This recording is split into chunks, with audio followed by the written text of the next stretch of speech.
अस्सलाम वालेकुम व्यूअर्स, मैं उम्मीद करती हूँ आप सभी लोग खैरियत से होंगे। आज की वीडियो में मैं बच्चों के नॉर्मल और इबनॉर्मल बिहेवियर्स के बारे में बात करूँगी। हमारे यहाँ खेलते कूदते शरारतें करते बच्चों को बहुत बुरा समझा जाता है और चुपचाप और गुमसुम बैठे हुए बच्चों को बहुत अच्छा बच्चा तस्वुर किया जाता है। हालांकि हमारा ये कॉन्सेप्ट गलत हो सकता है। अमूमी तौर पर जो चुपचाप और गुमसुम बैठे बच्चे हैं, हो सकता है कि उनको कोई परेशानी हो, उनमें कोई नॉर्मेलिटी हो, जबकि खेलते कूदते और शरारतें करते हुए बच्चे सेहतमंद बच्चे होते हैं। आम तौर पर बच्चे जब एडोलेसेंस की हदूद में दाखिल हो रहे होते हैं तो उनमें बहुत सारी फिजिकली और साइकोलॉजिकल चेंजेस आती हैं, जिसका इजहार हर बच्चा मुख्तलिफ अंदाज में करता है। नॉर्मली कुछ बच्चे जो होते हैं वो अपनी इन फिज़िकली और साइकोलॉजिकल चेंजेस का इजहार गुस्सा करके, चीज़ों को तोड़ फोड़ करके या ऊंची आवाज़ में बातचीत करके करते हैं, जबकि कुछ बच्चे जो होते हैं वो अपनी इन चेंजेस का इजहार चुपचाप रह के, अकेले रह के, किसी से बात ना कर करते हैं। और हम as a parents, as a teachers अपने बच्चों के इन प्रॉब्लम्स को समझ नहीं पाते।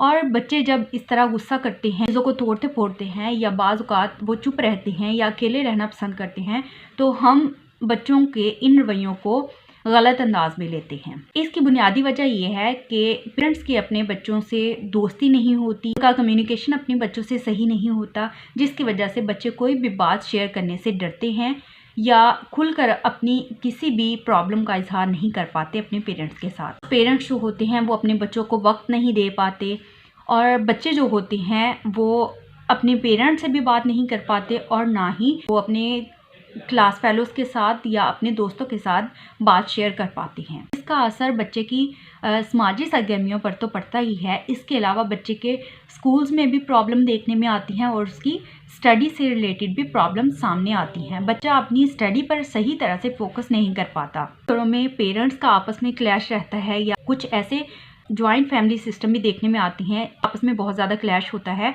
तो वहाँ पर बच्चों की जो पर्सनैलिटीज़ हैं वो और ज़्यादा तबाह हो जाती हैं। बच्चों को ज़हनी और जिस्मानी तौर पर सेहतमंद रखने के लिए ज़रूरी है कि पेरेंट्स का, ख़ास तौर पर माँ का ज़हनी तौर पर सेहतमंद होना बहुत ज़रूरी है।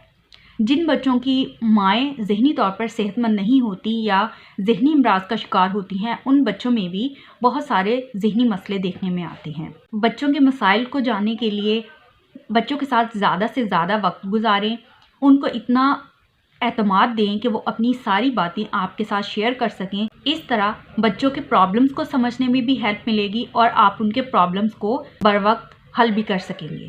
लेकिन अगर बच्चों के प्रॉब्लम्स को वक्त पर हल ना किया गया तो हो सकता है कि यही प्रॉब्लम आगे जाके किसी दूसरे ज़हनी मर्ज़ की सूरत में सामने आ सकते हैं।